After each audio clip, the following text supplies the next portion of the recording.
ये कहानी है कृष्णदेव कॉलेज के गोदावरी गर्ल्स हॉस्टल की, जहां आज रवीना नाम की एक नई लड़की आ रही थी। मम्मी मम्मी प्लीज मुझे अपने साथ रहने दो।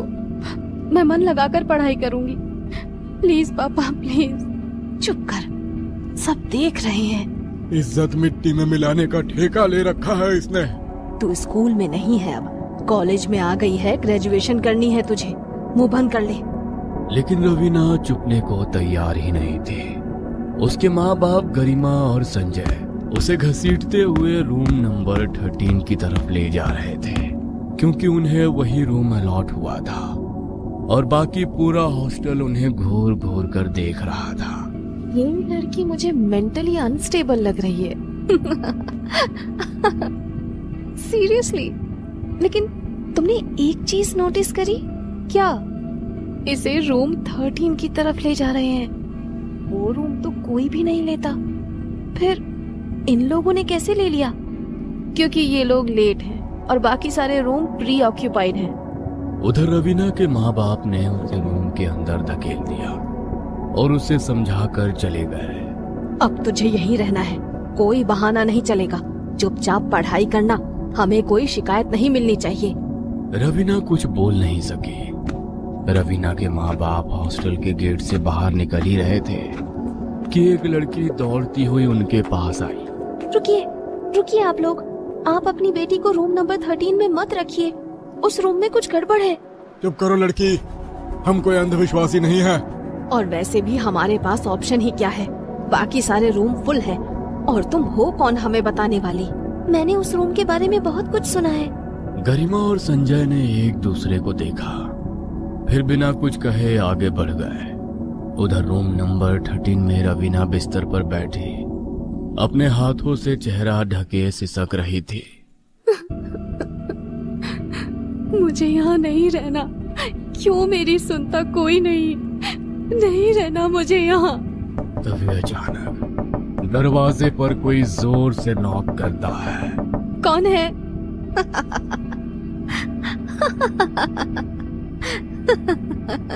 अरे खोल ना दरवाजा सिसकती रानी। शायद डर के मारे रो रही है। चल भाग चले। रवीना ने दरवाजा खोला, लेकिन सामने कोई नहीं था। तभी पीछे से आवाज आई। ओए बच्ची, पहली रात है तेरी, रैगिंग तो बनती है। चल नाच कर दिखा। प्लीज प्लीज, मैं पहले ही बहुत परेशान हूँ, मुझे अकेला छोड़ दीजिए प्लीज। पर रवीना भागकर कमरे में घुस गई और कांपती हुई अपने बिस्तर पर लेट गई। वो दोनों देर रात तक उसका दरवाजा पीटती रही और फिर चली गई। आधी रात बीत चुकी थी, बाहर खामोशी थी। रवीना की आंख खुल गई और वो फिर से रोने लगी। मम्मी मम्मी, कोई मुझे क्यों नहीं समझता। कमरे में किसी और के रोने की आवाज आने लगी।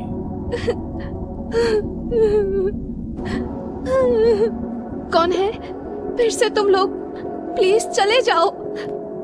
आवाज एकदम से बढ़ गई। रवीना के कान फटने लगे और अचानक बंद हो गई। रवीना थर थर कांपती हुई लेटी रही और किसी तरह सो गई। अगली सुबह कॉमन एरिया में रवीना धीरे धीरे चल रही थी जब संजना ने उसे रोका। अरे रवीना, तुम यही हो? मैं भी तुम्हारी क्लास में हूँ। ओह अच्छा। वो तुम्हारा कमरा रूम नंबर 13 वो ठीक नहीं है। क्या बकवास है? प्लीज मेरी बात मानो। यार मैं ऑलरेडी परेशान हूँ। रवीना ने उस समय तो बात टाल दी, लेकिन उसी रात जब रवीना सो रही थी, ये कमरा मेरा है, चले जाओ यहाँ से। कौन है? कौन है? कमरे में कोई नहीं था। तभी एक परछाई बेड के नीचे से निकली और दीवार पर चलने लगी। वो तेजी से कमरे के एक कोने से दूसरे कोने में घूम रही थी। रवीना डर कर दरवाजे की ओर भागी, लेकिन दरवाजा लॉक हो चुका था। खोलो खोलो दरवाजा, कोई है, कोई है। रवीना चिल्लाते चिल्लाते बेहोश हो गई और फिर सुबह जमीन पर पड़ी हुई रवीना की आंखें खुली। वो उठते ही भागी और बाहर आकर अपने पिता को कॉल करी। पापा पापा पापा प्लीज मुझे यहाँ से ले जाइए। यहाँ इस कमरे में कुछ है, लोग सही कह रहे हैं। पापा पापा प्लीज मुझे यहाँ से ले जाइए। पापा आप सुन रहे हैं ना? बस कर अब। वहाँ पढ़ने भेजा है या तुझे नौटंकी करने? पहले ही बोला था ना, बहाने नहीं चलेंगे। मैं तेरा इंतजार कर रही थी, तू कहाँ थी? कुछ नहीं, बस ये कमरा छोड़ दो रवीना, वरना मौत से बदतर सजा मिलेगी। क्या? अचानक एक अजीब तरह से संजना ने अपना सिर झुका लिया। उसके सारे बाल उसके चेहरे पर आ गए। संजना, तो ठीक है ना? तभी रवीना का फोन बजा। स्क्रीन पर लिखा था संजना कॉलिंग। रवीना ने चौंक कर फोन उठाया तो उधर से संजना बोली, आजा रवीना, मैस चलते हैं। रवीना के पसीने छूट गए। उसने धीरे धीरे सामने बैठी संजना के कंधे पर हाथ रखा। वो सिर उठाती है। सामने जो बैठी थी वो संजना नहीं थी। प्लीज प्लीज मुझे जाने दो, प्लीज प्लीज मुझे जाने दो। मुझे इंसाफ चाहिए। कैसा इंसाफ? मुझे जला दिया गया था, अब मुझे बदला लेना है। किससे? उनसे जो अब सीनियर से टीचर बन चुके हैं। मैं नहीं कर सकती, मैं नहीं कर सकती है। तो फिर तैयार हो जा उस सजा के लिए जो मौत से भी ज्यादा खौफनाक होगी। चुड़ैल की आंखें खून जैसी लाल हो गई। बचाओ बचाओ, कोई है क्या बाहर? प्लीज मुझे बचा लो। कमरे का दरवाजा अचानक तभी धड़ाम से बंद हो गया। कमरे में एक अजीब सी गंध भर गई, जैसे किसी जले हुए शरीर की। मैं ये कैसे कर सकती हूँ? मैं तो बस एक लड़की हूँ, प्लीज मुझे जाने दो। ओए पागल लड़की, दरवाजा खोल। क्या कर रही है अंदर? हॉस्टल को सिर पर उठा रखा है।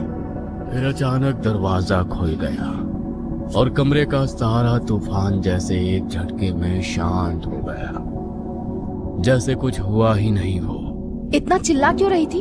हम सबको डरा दिया तूने। फिर से ड्रामा किया तो जान से मार देंगे, समझी? उनके बाहर निकलते ही रवीना भी दौड़ती हुई बाहर निकली और सीधे संजना के पास पहुंची। संजना, वो फिर से आई थी। तू सही कह रही थी। तू घर चली जा। मेरे मम्मी पापा मेरी बात नहीं सुनते, उन्हें लगता है मैं बहाने बना रही हूँ। संजना ने तुरंत रवीना की माँ को कॉल किया और पूरी बात बताई। देखो बेटी, हमें पता है रवीना पढ़ाई से भाग रही है। हमें इस बकवास में कोई दिलचस्पी नहीं है। आपकी बेटी खतरे में है, सुन रही है ना आप? फोन कट गया। रवीना की आंखों से फिर आंसू बहने लगे। तो मेरे रूम में रह ले कुछ दिन, मैं अपना मोबाइल ले आऊं बस, फिर चलते हैं। रवीना जैसे ही अपने कमरे में मोबाइल लेने पहुंची, उसकी चीख निकल गई। वही जली हुई औरत। क्या हुआ रवीना? जैसे ही संजना कमरे में दाखिल हुई, दरवाजा खुद ब खुद जोर की आवाज के साथ बंद हो गया। पूरे कमरे में अंधेरा फैल गया। हमें छोड़ दो, हमें जाने दो। हम आज के बाद इस रूम में नहीं आएंगे, हमें जाने दो। लेकिन चुड़ैल एक झटके में संजना के पास पहुंची, उसे गर्दन से पकड़ा और एक झटके में उसकी गर्दन तोड़ दी। तुझे उन सीनियर से बदला लेना था, तूने मेरी दोस्त को क्यों मारा? मैं तो सबको मारूंगी, पूरे कॉलेज को। किसी ने मेरी मदद नहीं की थी। उसका ये पागलपन देखकर रवीना एक कोने में बैठ गई और अपने मोबाइल पर इस बारे में सर्च करने लगी। Godavari girls hostel, room number 13। उसकी आंखें फैल गई। शकुंतला एक मानसिक रूप से अस्थिर छात्रा, जिसने एक सीनियर लड़के से प्रेम किया। जब उसे रिजेक्ट किया गया, उसने सीनियर लड़के को कमरे में बुलाकर आग लगा दी, पर खुद जलकर मर गई और लड़का बच गया। तुम्हें किसी ने नहीं जलाया, तुमने खुद ये किया था। ये सब तुम्हारी गलती थी। नहीं, वो मुझे बचा सकता था, लेकिन उसने नहीं बचाया। अब सब मरेंगे। रवीना को कुछ समझ नहीं आ रहा था। उसने देखा खिड़की थोड़ी खुली हुई है और खिड़की से छलांग लगा दी। जमीन पर गिरते ही उसकी हड्डियां चटक गई। आंखों के सामने अंधेरा छा गया। जब होश आया, उसे लगा जैसे उसे स्ट्रेचर पर ऑपरेशन थिएटर में ले जाया जा रहा। सामने उसे ऑपरेशन थिएटर दिखा, जिसका नंबर भी 13 था। रवीना की आंखें फिर बंद हो गई, लेकिन जब दोबारा खुली, वो फिर से उसी हॉस्टल के रूम नंबर 13 में थी। नहीं नहीं नहीं नहीं, ये कैसे हो सकता है? संजना की लाश वहीं पड़ी थी। अब उसमें से तेज बदबू आ रही थी। रवीना ने मोबाइल उठाया और देखा 1 हफ्ता बीत चुका था। मैं 1 हफ्ते से यहाँ पड़ी हूँ। नहीं नहीं, निकालो मुझे, निकालो। कोई है क्या? कोई तो खोलो ये दरवाजा। आखिरकार 1 दिन बाद दरवाजा खुला। बाहर खड़े थे काजल, पूनम और हॉस्टल गार्ड। अरे ये क्या हाल बना रखा है? पगला गई है क्या पूरी? तूने संजना को मार डाला। उसने काजल को नीचे गिराया और लातों से मारने लगी। पूनम चीखने लगी। तुम सब इसके जिम्मेदार हो, सब। उसने दरवाजा जोर से बंद कर लिया और तभी वही डरावनी चुड़ैल फिर से सामने आई। अब मेरी बारी है। उसने पहले पूनम को गला दबाकर मारा, फिर गार्ड को दीवार से टकराकर उसकी गर्दन तोड़ दी। काजल की आंखों में उंगलियां घुसा दी और जब तीनों मरे, चुड़ैल ने रवीना की ओर देखा।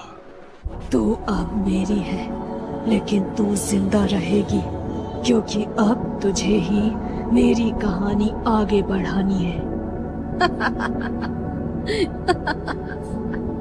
कहते हैं आज भी रूम नंबर 13 में रवीना हंसते हुए अपने बाल नोच रही है।